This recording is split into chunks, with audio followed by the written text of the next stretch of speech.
Subscribe करके bell icon पे जरूर क्लिक करें। जज़ाकल्लाह।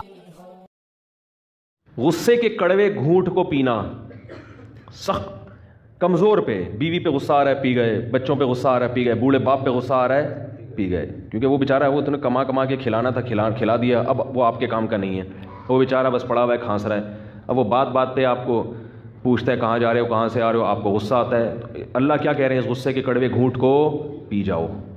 बड़ा मुश्किल है पीना, इस पे कोई अलाउंस नहीं मिलता गवर्नमेंट की तरफ से, इस पे कोई तनख्वाह नहीं बढ़ती, इंक्रीमेंट नहीं लगता, इस पे कुछ भी नहीं होता। तो ये सिर्फ अल्लाह के लिए कि यार बाप पे गुस्सा आ रहा है पी जाऊँ, माँ पे गुस्सा आ रहा है, बेटी को माँ पे आज गुस्सा आता है ना तो निकाल देती है गुस्सा, वो चुप नहीं बैठती। ये आजकल लड़कियों में बड़ा मसला है, माँ के सामने चीखती चिल्लाती बहुत है।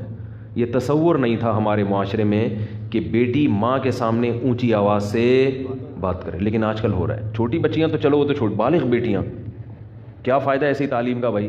आपने माँ के सामने अपनी ज़बान पे कंट्रोल करना नहीं सीखा तो क्या फ़ायदा ऐसी तालीम का?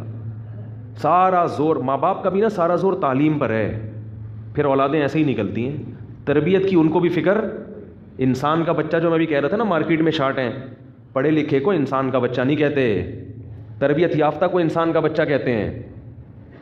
समझा पा रहा हूँ मैं अपनी बात? जिसकी तरबियत हो, जो अपने बड़ों के सामने चुप रहता हो, इसको क्या कहते हैं? ये मार्केट में ऐसे लोग शार्ट हैं। ज़माना ढल